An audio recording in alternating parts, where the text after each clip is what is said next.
Like sands through the hourglass, so are the days of our lives.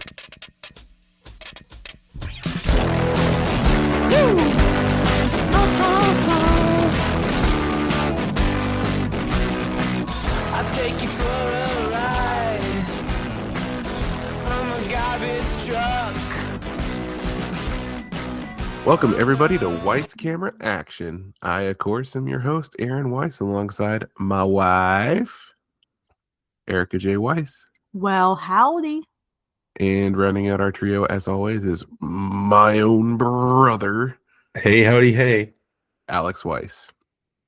Alex, how's it going? We just saw you a couple days ago in person. Pretty good. I'm not gonna delve too much into personal stuff, but there's a baby on the way, and he'll be here probably by the time the episode drops, unless you edit it in 1 week. Which Oh no, this is actually going up, in a couple days. So okay, well then, folks listening after the fact, a few more days until my boy's here. Woohoo! this dork is bringing him. What dork? This dork. Well, yeah, that's awesome. Yeah, we got to go up and help prepare the way for baby this past weekend, and it was a lot of fun. We're finally recovered sleep-wise, I think. But yeah, it was a lot of fun. But enough about that. Of course, this is Weiss Camera Action, the show where each and every month we three Weisses watch and review a bona fide classic movie. That's right, Weiss Camera Action has changed it up a bit. We've decided to move away from reviewing movie series, and we're each going to take turns picking a classic movie. Then we will watch said movie, share our brief thoughts on it, recap it, analyze it, critique it, and see if the movie status as a classic is justified or not. Each episode ends with the chooser of the next movie presenting and defending their pick. This month, Erica chose Who's Afraid of Virginia Woolf. Isn't that interesting? That is Erica, if you know my personality, if you know anything about this movie, Erica chose that? Yeah, it was a shocking pick. Erica, whose favorite movie of all time is The Parent Trap. And what is this movie if not the predecessor of The Parent Trap? I mean, hijinks. That's something that could go in that Hijinks middle of the ensue. Venn diagram. True. And just wanted to say things are a bit different this month. Erica and I were able to watch it, but Alex did not get the chance to. And we told him not to bother because we thought it would be better content if he just reacted to the plot recap as he read it for us. And also reacted to our reactions of the film. So let's get to it, Alex. Yeah, related to the last thing I said, prepping for baby boy has taken up a lot of time, and with the other kid, her bedtime routine has extended, and as such, I've had less time to watch movies. And when I have time to watch movies, I want to watch something that's light and easy on the old brain. So Well, Alex, you did absolutely right deciding to opt out, because the first 15 minutes I'm thinking, oh, this might actually be kind of light. Maybe the descriptions I've read were just kind of harsh because it was back in the olden times and they thought light banter was verbal abuse. I thought that it was just a couple who like to have a little bit of banter. I didn't know what we were in for. So Alex, you made the right call. You really did. Mm-hmm. Let's buckle up. So, as Aaron said, I'm going to be reading the plot. I read a very short synopsis, so I knew it was going to be heavy. But just a little background about the film. It turns 60 years old this year. That's right. 1966 is when it came out. How about that? And it shares the honors of being only one of 3 films to be nominated in every eligible category at the Academy Awards. Anybody want to guess what the other 2 are? One was just this year, Sinners. Oh. And the other was Cimarron. Never heard of Cimarron. Is it Spirit, Stallion of the? No, I think it's the prequel to Spirit. Stallion of the. Yeah. Cimarron. That was the full title. It's Isn't the Matt little Damon Spirit? No, it's from 1931. It doesn't. The preview, Wikipedia preview, does not have a plot. No, Anyways, I'm not talking about the Oh. movie Cimarron. I'm talking about Spirit. Isn't Matt Damon Spirit? yeah, but we'll get to that review later. Okay. Maybe this will be my pick next month. Stay tuned. So in 2013, the film was selected by the Library of Congress, for the preservation of the United States National Film Registry, something we haven't talked about, and I believe the other two movies we reviewed have. I am confident the other two movies we have reviewed are in the National Film Registry, which just means they. I think it's a physical registry. They keep it for cultural, historical, or aesthetically significant reasons. Hmm. Means it good. So, without further ado, here's the first paragraph of the plot. Oh goodness, I'm just scanning over it right now and I'm already getting like uncomfortable reading it. It's like not Alex, I just want to warn you. It's like it gets kind of dark. I mean, Um I've watched dark movies before. No, for sure. It's like I'm going to need you to close your eyes while reading this, Alex. All right. okay. George, an associate professor of history at a small New England college, and his wife, Martha, the daughter of the university president, return home drunk from a party. Martha has invited a young married couple she met at the party for a drink, surmising that the husband and the invited husband is the blonde, athletic new professor. George is reluctant, but Martha gives him no option. The guests arrive. Nick, a biology professor, and his wife, Honey, just before 2:30 a.m. As the four drink, Martha and George engage in back and forth scathing verbal abuse in front of Nick and Honey. The younger couple is first embarrassed and later entangled. Yeah. So that's what you thought. That's that the first 15 minutes? No, the first 15 minutes kind of start before They Nick arrive. and Honey get there. And I mean, George and Martha are definitely like being mean to each other, but then they'll laugh and then they'll make like a cute little joke and then they'll, have a funny moment and then they'll go back to bickering. And in my mind, I'm like, they just seem like they've been married for a long time and have like this weird dry humor that I don't really get, but I wasn't perceiving it as verbal abuse at first. They seem just kind of like a bickering, like sitcom couple almost. Okay. If that makes But sense. once Nick and Honey arrived, it definitely devolved. Mm-hmm. Also, I didn't catch that his name was Nick. I definitely caught the name Honey. I feel like they did not say the name Nick the whole movie. No, because I mean, I feel like specifically Martha would call him anything but Nick. And of course, George was never going to say the name because he doesn't he's like intimidated by him. Like, Also, that was kind of George's joke that he didn't know who this guy was. Yeah. Like, oh, where are you from? The math department? And he's like, no, I'm from the biology department. And he's like, okay, so you're the professor from the math department. Like, he's going out of his way to not know who he is. Anyway. Ready for me to keep reading? I don't want to interrupt the banter, but no, yeah, keep reading. Okay. Martha angers George by telling Honey about their son, who will celebrate his 16th birthday the next day. Martha's divulging of this information sets off another fight between the two, and the women leave the room. Alone with George, Nick confesses that he was attracted to Honey for her family's money and married her only because he mistakenly believed she was pregnant. All right, we can stop there. Okay. So, yeah, this is really interesting stuff. Like, I don't know about you, Erica, but while I'm watching this, I'm like, why would it matter if Martha told Honey about their son who is 16? Like, unless he's like in jail or something like that, they're like embarrassed about him. You know what I mean? It's like at this point in the movie, I was just so confused to be like, that's like a normal thing in conversation. Like, oh yeah, we have one son. He's turning 16. Actually, he's turning 16 tomorrow. Like, you know what I mean? Like, if you're Yeah. trying to get to know a couple, You that's talk like, about your kids yeah. generally. Yeah. I kind of had a hunch that something was wrong from that point. And I wasn't confused. I was like scared to figure out what was the problem with talking about their son.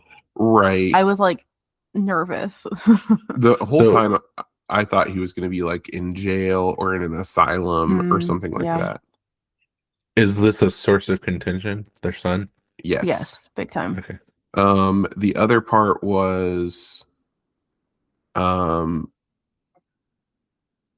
I guess I didn't understand, like, did Honey fake this pregnancy, or did she believe that she was pregnant, or what? Like, So George, no, not George, excuse me. Nick. Nick called it a quote unquote hysterical pregnancy.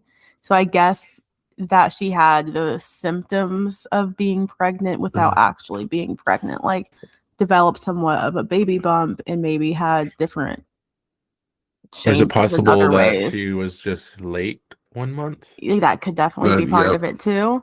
But yeah, he called it a hysterical pregnancy, basically meaning it was all in her head, I guess. That was the Um, other thing that was and confusing to me, was like, and so they got married. Also, it doesn't say this in the summary, but Nick did mention that Honey's dad was like a big time, somewhat well-known minister. yeah. And so it would have been like scandalous for her to be pregnant and they're not married. Yeah. All right. Okay. George describes his own marriage as one of never-ending accommodation and adjustment, then admits he considers Nick a threat. So he says that, he literally says that? Yeah. Wow.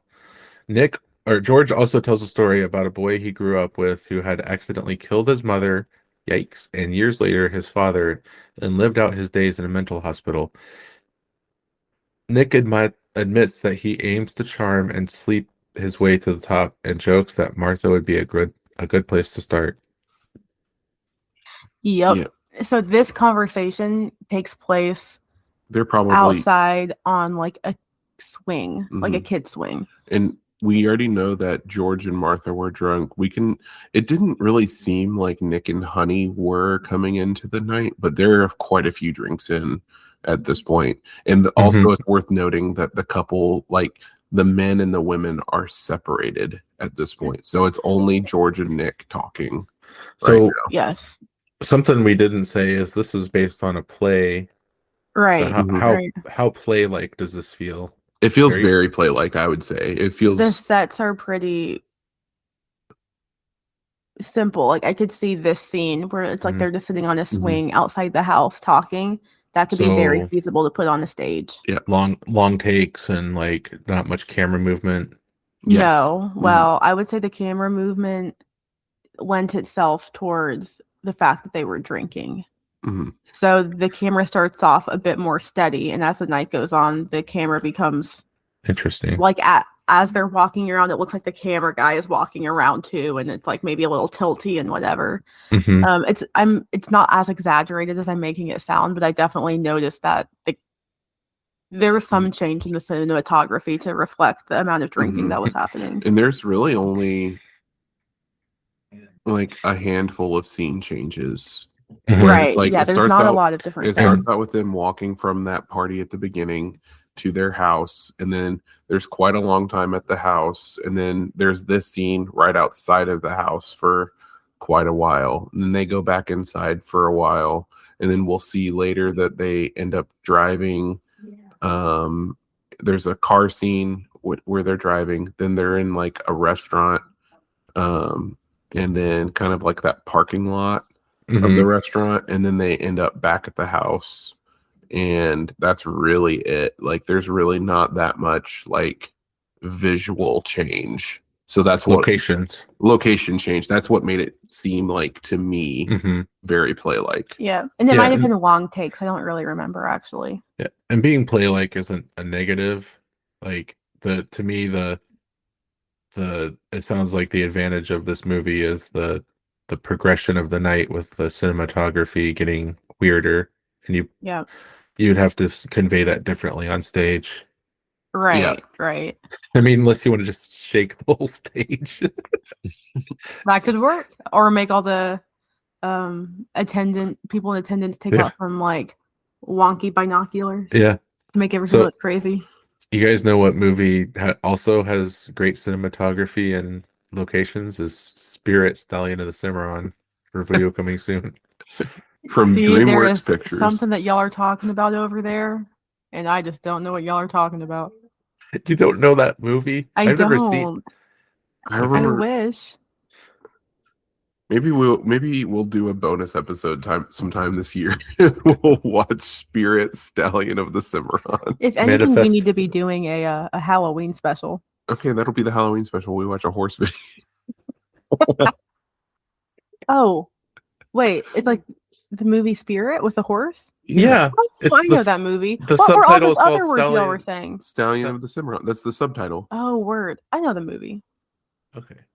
Sorry, I didn't know all those other words you were saying. I was very confused. Anyways, when their guests propose leaving, a drunken George insists on driving them home. They approach a roadhouse, and Honey suggests they stop to dance. Oh, she doesn't suggest it. She's like crying. I love to dance. You never let me dance. I have to dance. Alex, they do not run into Patrick Swayze in this roadhouse. No, I'm trying to figure out what a roadhouse is. It looks like a It's either junky Texas or place. Logan's. No, It was says- basically like a bar with dancing. Yeah. It's Wikipedia, and take it with a grain of salt. Small mixed-use premises typically built on or near major roads, sparsely populated area, an isolated desert region that serves passing travelers, providing food, drinks, accommodation, fuel. Sounds like a gas station without maybe not the gas, but also a multi-purpose gas station. There you go. It kind of gave diner vibes-ish. But with a dance floor. Yeah. But mind you, it's not full. They're the only ones They, in here. it's not like they walk in and it's like, oh, this place is Mhm. bumping. It was empty. They're the only patrons. Gotcha. While Honey and George watch, Martha suggestively dances with Nick while continually mocking George. George finally unplugs the jukebox and announces the game is over. In response, Martha alludes to George having murdered his parents like the protagonist in his unpublished novel, prompting George to physically attack Martha until Nick pulls him away. George comments that since they've already played Humiliate the Host, and it's not yet time for Hump the Hostess, I'm doing air quotes here, or scare quotes, they should try playing Get the Guests. He adds that he's written a second novel about a teacher and his wife who marry because of her false pregnancy and family money. Honey realizes Nick told George about their past and runs from the room. Yeah, this is probably This is where it gets dark to me. this is probably like the climax of the movie, right? Like Yeah. this is the very height of it, and Halfway Like- through the plot summary. yep, and you realize that George and Martha probably do something like this regularly with different couples, different potential quote unquote friends, and kind of just perform like these really messed up games for people, and you're still unsure as to why. Like that's Mhm. like why is any of this going on? And it's like it's so interesting because a subgenre of this movie is psychological drama, and that's exactly exactly what it is, because you're like the whole time you're watching this movie, it's like, why are they doing this? Why is this happening? Like nothing about it is horror, but it feels kind of like a horror movie. Yeah, I get that. Yeah, this was rough. This is also the weird part where is everything that George and Martha say made up? or is everything have a hint of truth to it, or Is it what? So because at this, rehearsed? It's all rehearsed. it's just weird, right? Because at this point, George has told the story about the boy who accidentally shot his mother and then killed his father years later. So it's like that's already a thing. And then Martha is telling Nick about this novel that George wrote that is that exact same plot. And then at another point, she insinuates that George is the one who shot his mother and killed his father by accident. And so it's very weird, the layers to it. And then another thing that I want to bring up right now is that George had described this boy that he knew who had done all those things, like killed his parents, as being like a boy with a cherub face and blonde hair and blue eyes, blah, blah, blah. But also had described their own son as looking just like that. So that's where things start to be like, so who is their son? And why is he not living in their house if he is 16 years old? And wait, what's going on? Did he kill people? Where, like, it's just, things get very confusing in this scene where at this point they're like at their peak drunkenness and they are out in public acting the fool. And things just start getting so messy and everyone's yelling and fighting, like physical altercations, and it's just bad. So before I continue reading, can you guys draw any parallels to other movies that maybe I would have seen, or because Aaron said it started off, like kind of like old-timey sitcom, and then with the arguing. I don't know. Like, the only movie that I can think of, and it's already different because, like, the movie that I'm about to say is like a true drama and has nothing to do with. But it's Kramer versus Kramer. Like, you know how that revolves around like a messy divorce and custody of a child. Yeah. All that stuff. It's like there's a lot of arguing in that, and that's definitely more dramatic, but this is more like, this feels different because it's more, it feels like theater. Like it feels like they're performing, and I genuinely can't tell if Martha and George love / like each other at all. Like I really can't tell. Like, or do they just stay together to play this twisted game? Well, once we get through the summary, I'll tell you my thoughts, I guess, on that. But this is like a horrible comparison because I only really have one reason why I'm making the comparison. But the book, Catcher in the Rye, is known for having an unreliable narrator, and this movie gives unreliable narrator, where it's like the main people in the story, you don't know if a single word that comes out of their mouth is real or they just made it up off the top of their head, or if this is like a running thing that they have going on between the two of them as a married couple. We didn't say this, but the first thing out of Martha's mouth in the entire movie is they get back to their house, turn on the lights, look around, and she says, "What a dump."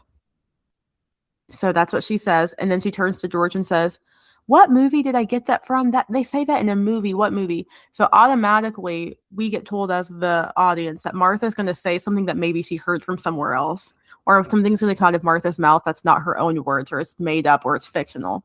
That's kind of what I took from that, at least. So it's just, yeah, that's kind of the weird thing about the movie. I don't know if I don't know. I don't know what I'm supposed to take from it. Yeah. Sorry, we're getting into too much analysis right now. We can keep doing. Yeah, we got two more paragraphs and then Okay. a few sentences on top of that. So move along. Another argument in which George warns Martha to stop the verbal attacks, and Martha claims that George married her for the verbal sparring, leads to the two declaring total war. Martha drives off with Nick and Honey, leaving George to make his way back home on foot. He arrives to see the silhouettes of Martha and Nick together in the bedroom window, and Honey distraught in their front yard.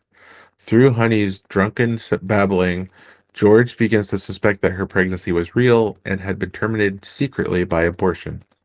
Furthermore, he conjectures that Honey's regular propensity to vomit, observed by Nick when Honey vomited earlier in the evening, flagged other secretly terminated pregnancies of which Nick remained unaware. Inside, Martha accuses Nick of being sexually inadequate, which he blames on the large amount of liquor he has consumed. I didn't catch that about the abortions. Me either. Huh.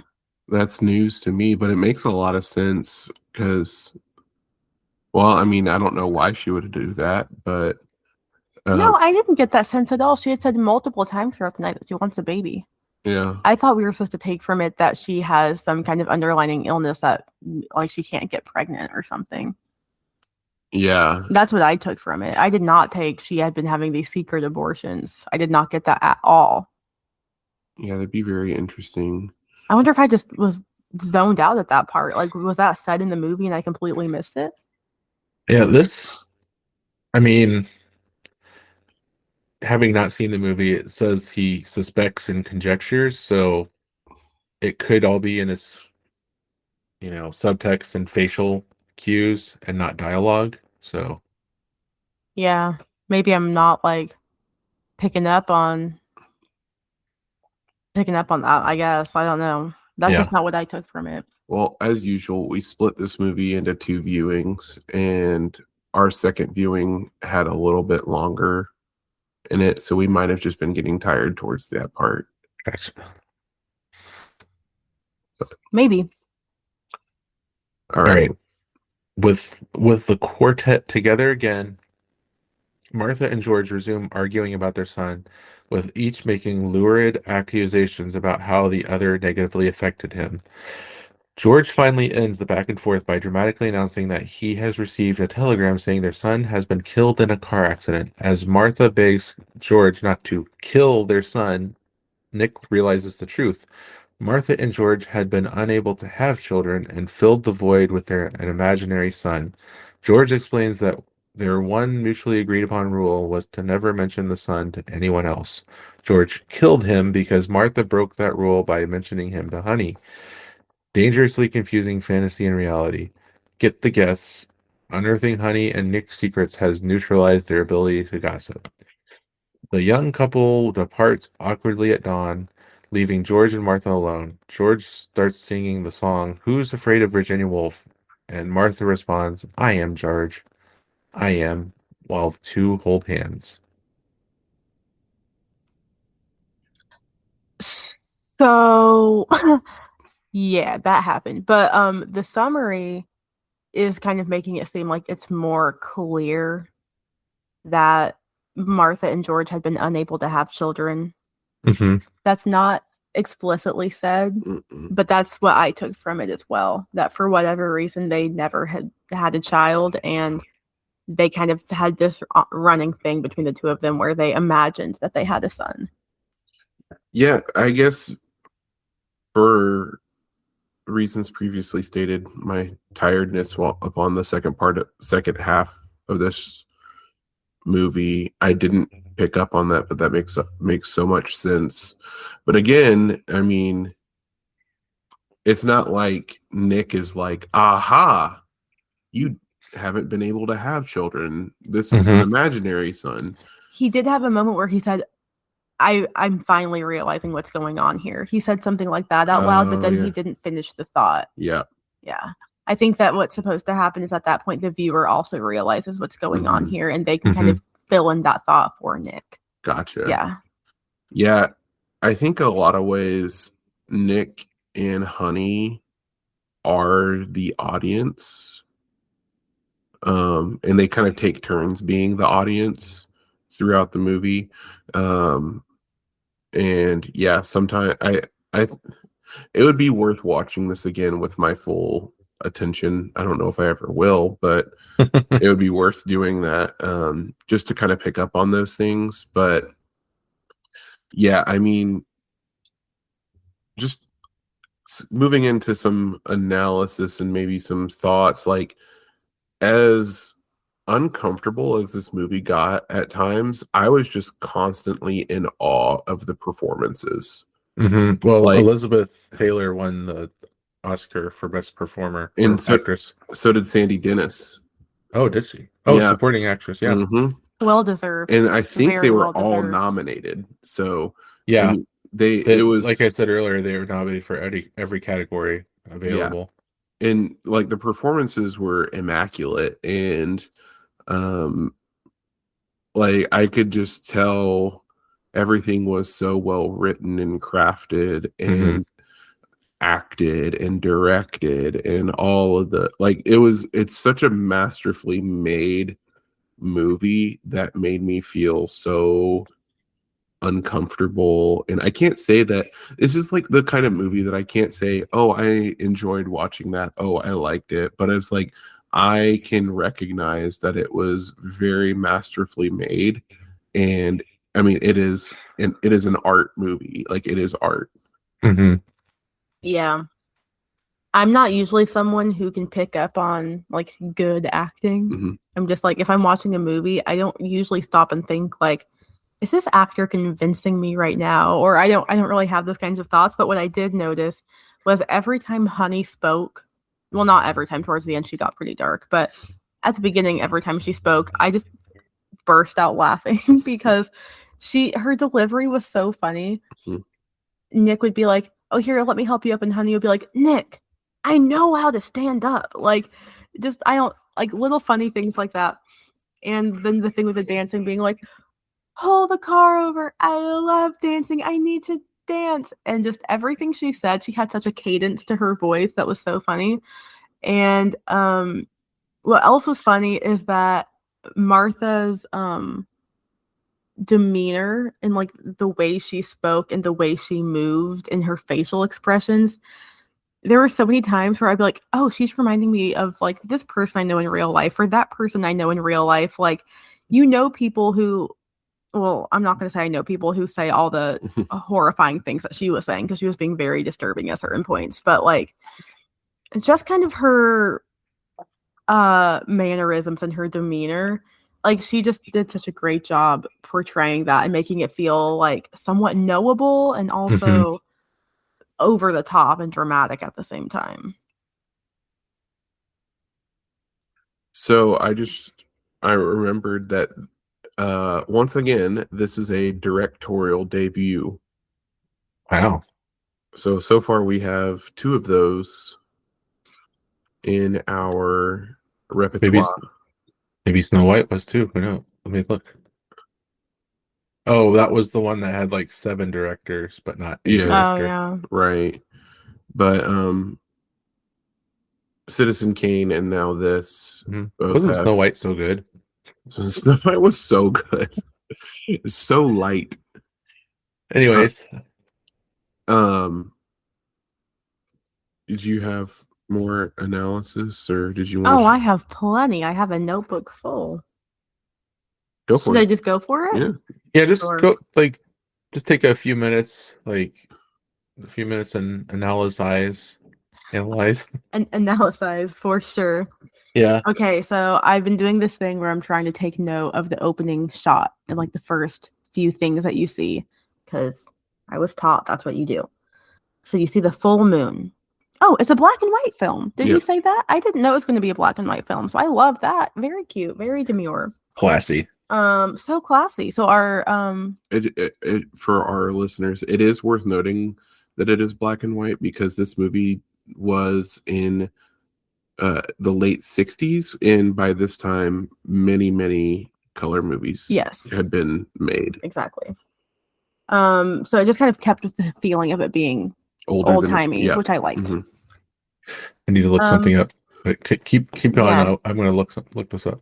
So the film starts on a full moon, so already that signals to the viewer that hijinks are about to ensue. I feel like if the movie starts in the middle of the night and we see a full moon, it's giving Yeah. witchery, it's giving nothing good happens after midnight, it's giving hijinks and The craziness. summary said they invited them over, and the people came over at 2:30. Yes. At 2:30, I want to be sleeping. At 2:30, please don't talk to me. That's crazy. Nothing good happens after 2 a.m. So there's a full Sasha. moon. There's a there's a large house, and you see this couple walking out of the house down the path, and then eventually they walk up to their own house. It's still a large house, but probably not as grand and mansion-like as the house that they had previously exited. The lights come on, and you can see the couple clearly for the first time, and it's the gorgeous Elizabeth Taylor and Richard Burton. And they're like the it couple. They're like, everyone's talking about them. Like, oh my goodness, so scandalous. And like, not in the movie, but like in the world. That's, So in my mind, I'm picturing this as like that moment on like Disney Channel when it's like the That's So Sweet Life of Hannah Montana, and you know that you're already at the hotel on Sweet Life of Zach and Cody, and then Hannah Montana turns around and like everyone cheers, and it's like, it's Hannah Montana. That's how I think it was supposed to come across. And the lights came on, and you could see them clearly. There's Elizabeth Taylor. There is Richard Burton. Did that land for anyone? I don't know. It's funny because that was not their first film together. I know. Yeah. So I looked that up. It was Cleopatra. Mm-hmm. Anyways, so moving on. She says, what a dump. And I already kind of talked about that. She's already singing Who's Afraid of Virginia Woolf at this point. To the tune of Big Bad Wolf, right? Yes. And I'm over here thinking, wait a second. I thought that Elizabeth Taylor's character's name was Virginia Woolf. So now I'm over here on Wikipedia, who is Virginia Woolf. Anyway, make a long story short, move on from that. Okay, so the young couple came over. They were so funny to me. She's a writer. That's who Virginia Woolf was, a writer. And I would have never known. Had to look it up. Anyway, the young couple was very funny to me, Nick and Honey. They were cracking me up. I already made this note about the camera changing as the alcohol intensifies, and it seems to be following the characters around the camera, but like tilted a little bit. Oh, here was a funny moment that did not come up in the summary, but this was maybe my favorite, like, burst out laughing moment. So they had been dressed kind of nice coming back from the party in the beginning of the movie. And at one point, Honey and Martha leave, and Martha's like giving Honey a tour of the house, and they go to the bathroom to powder her nose, whatever. Well, when they come back, Martha is in a new outfit. So she's no longer in her dress looking kind of fancy like she was before. She's wearing this like skin tight leather like look, and you can tell that she's trying to like dress a little bit, some kind of fancy way for Nick to impress him.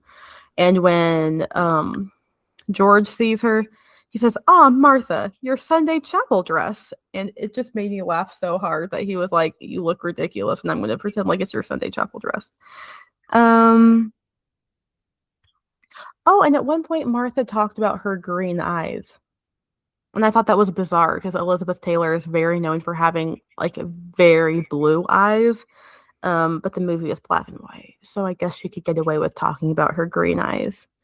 That's what I had written down in my little notes. And I also had just been looking up all this kind of stuff about Richard Burton and Elizabeth Taylor, because that's why I chose this movie. Over the Flintstones. Oh, well, yeah. I wanted an Elizabeth Taylor movie. And Richard Burton. I wanted to see a movie with them together. I feel like they're iconic. And if you are a listener of Wisecast, you heard me mention one of my favorite Taylor Swift songs, and you're like, why is she talking about Taylor Swift at a moment like this?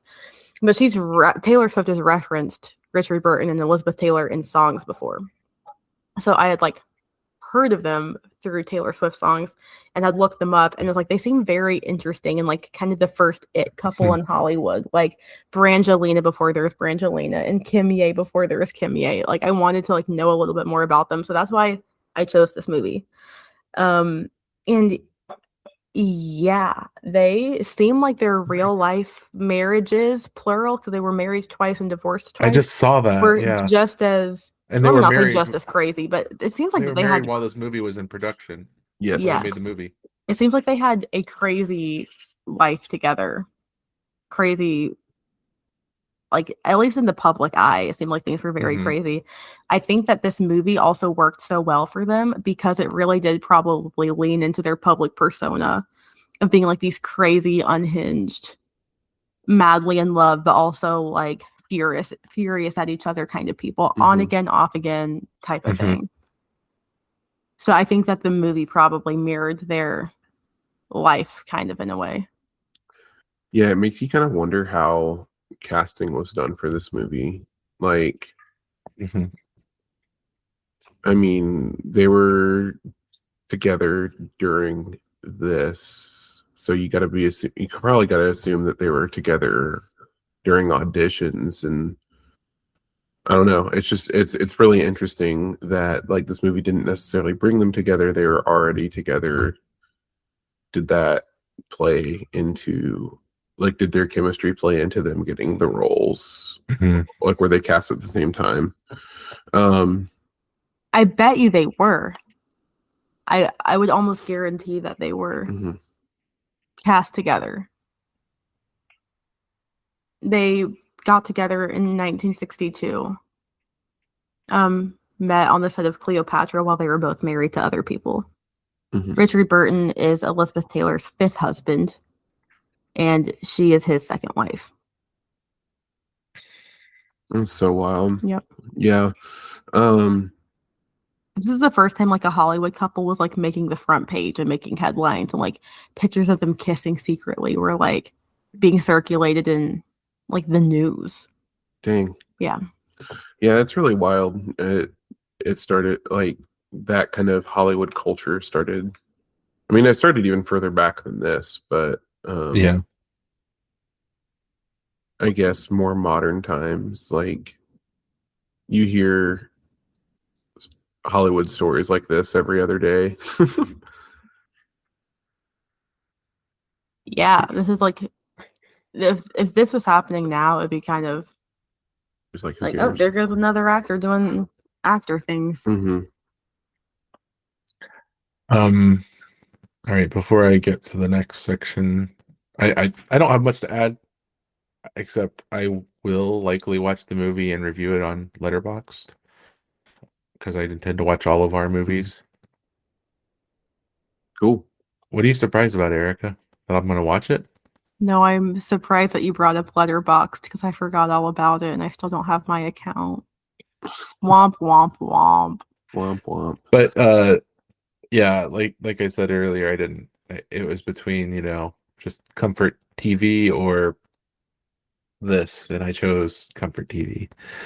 But give give us your closing thoughts on the movie if you have anything else to add, or full-throated or half-hearted recommendations or dissuasions.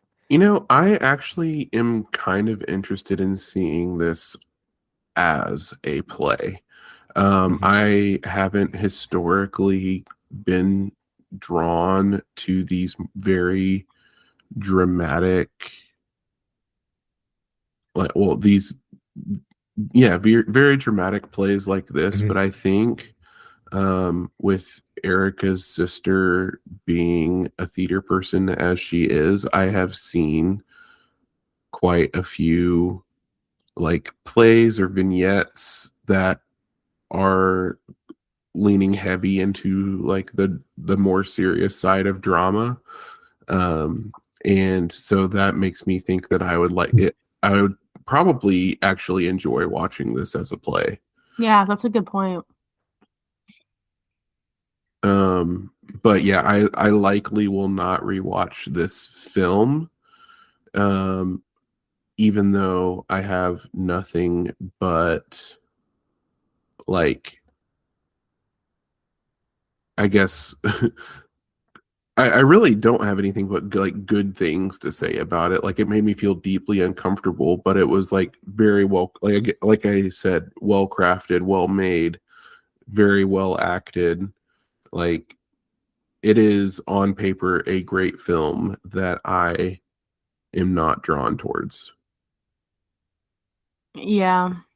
So I'm I'm remembering. Sorry, this is very out of left field, but I'm remembering this game on a podcast I listened to the other day, and it was like the host would ask about these different topics, and the guests would have to give them a rating of yes, please, sure, why not, no, thank you, or F off.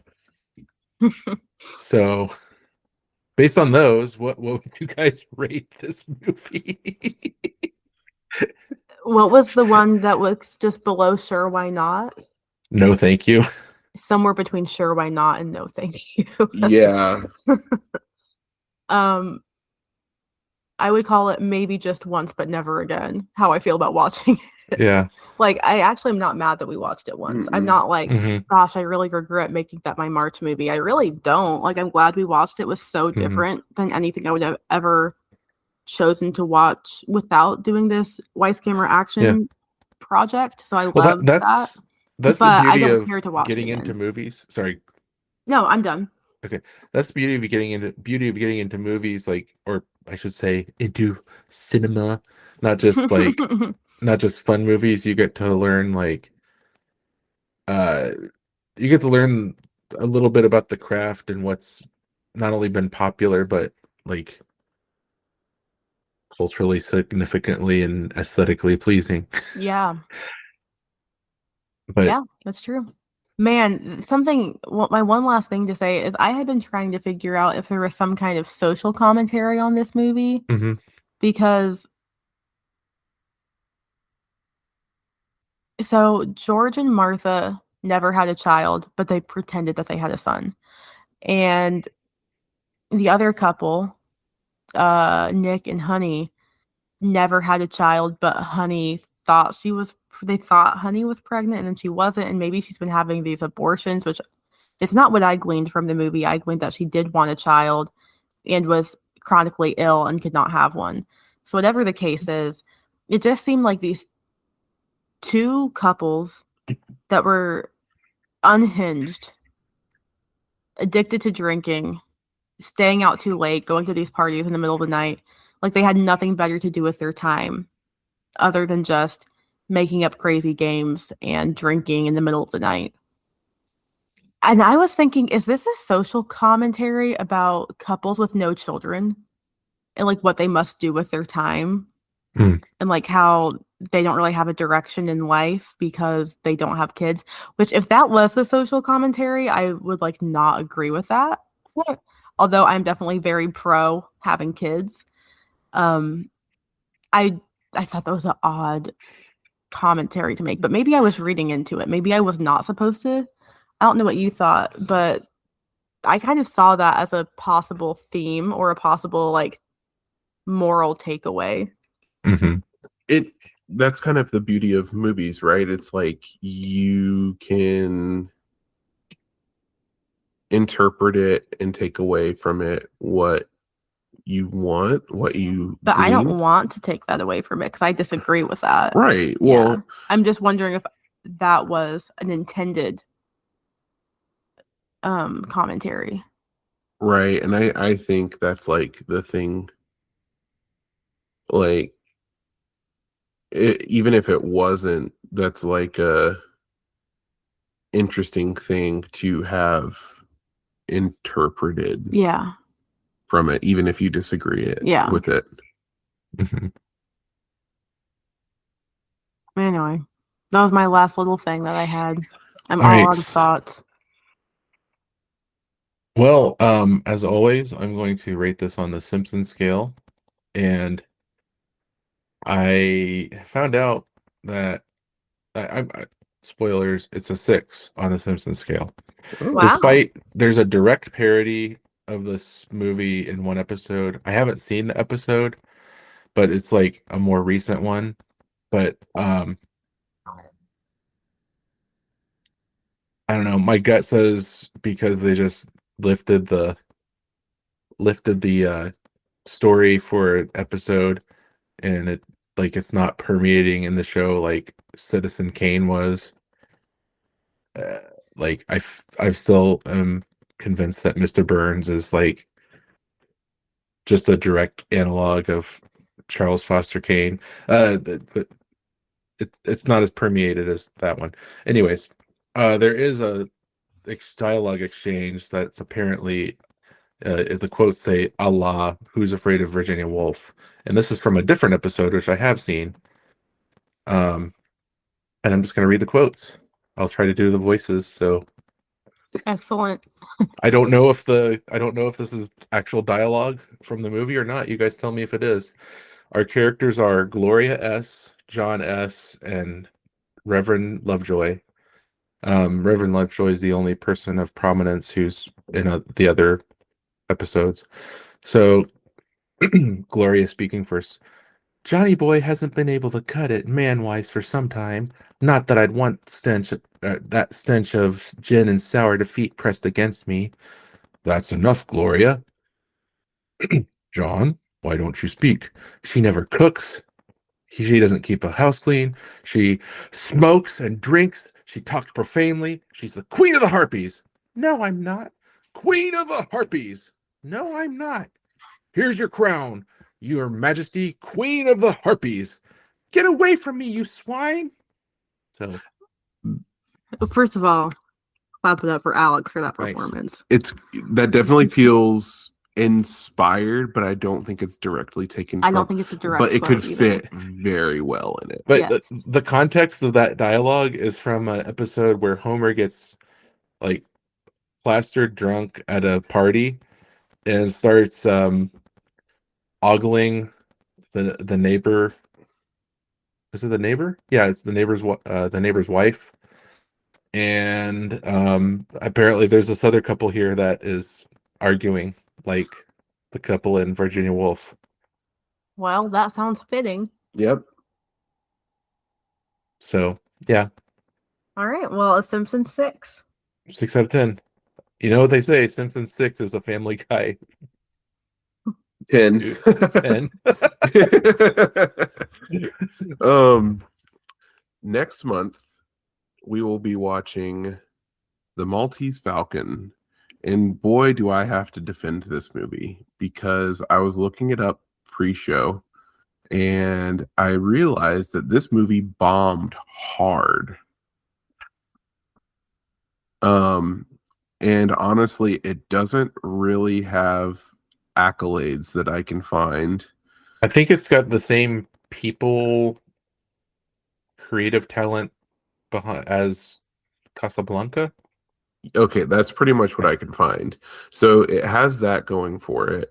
But in terms of like cultural significance and stuff, if you are interested in like mystery whodunit movies, this is always on the list of best of like films in that genre.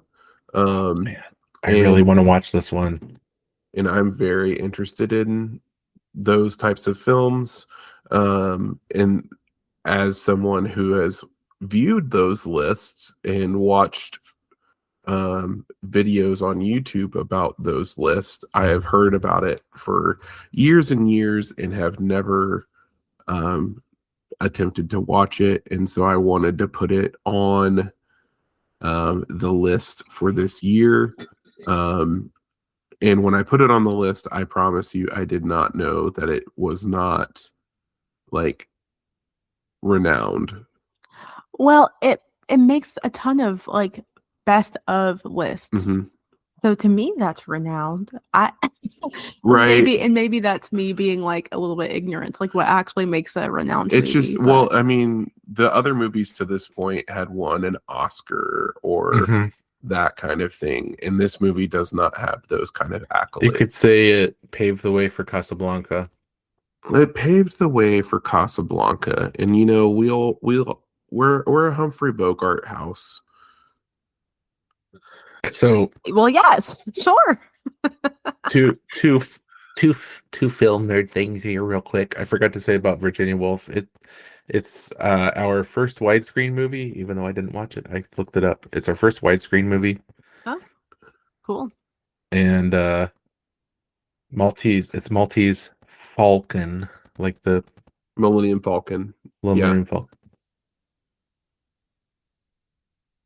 Are Yeah, y'all the bird pronouncing it is not falcon? It's the bird is falcon. the bird is a falcon, but this is the Maltese Falcon. Don't know why. Maybe it's an old-timey But the thing pronunciation. from Star Wars is also. The Millennium Falcon. Yeah. Oh, you are kidding. Why? What's a falcon? A falcon is a bird. What's a falcon? It's just a I feel like different I'm so close to saying a bad word. I need to stop. it's a different pronunciation of falcon. Okay, word. But it's just like how they say it in the movie. Yeah. And so that's how I say it. And I think that's how like a lot of people in like I guess the Star Wars fandom say it. Oh, well, now I know. It's a Harrison Ford thing, honestly. Yeah. He kind of started it. Yeah, it's a Maltese Falcon full of Harrison Ford. Coincidentally, I think if Star Wars had been made in the 40s, Humphrey Bogart would have been Han Solo. I really, that's a peek behind the scenes again. My boy will be here next month. I really want to, if nothing else, I'll do this again where I haven't seen the movie, but I own this movie and I want to watch it. I own it. Do you have it on digital? Yeah. Could you somehow You want me to email you the DVD? email me the DVD? Okay. Great. No, we're not doing that. That could be illegal. You wouldn't download a car. You wouldn't steal a Falcon. We can't be doing this on the podcast and then put it out into the world. We're gonna have the police knocking on our Allegedly. door. We just got to put allegedly in it. Allegedly. Shut So join us next month, probably towards the end of the month, with the Maltese Falcon, and we will catch you then. Until then, toodles. Keep it real.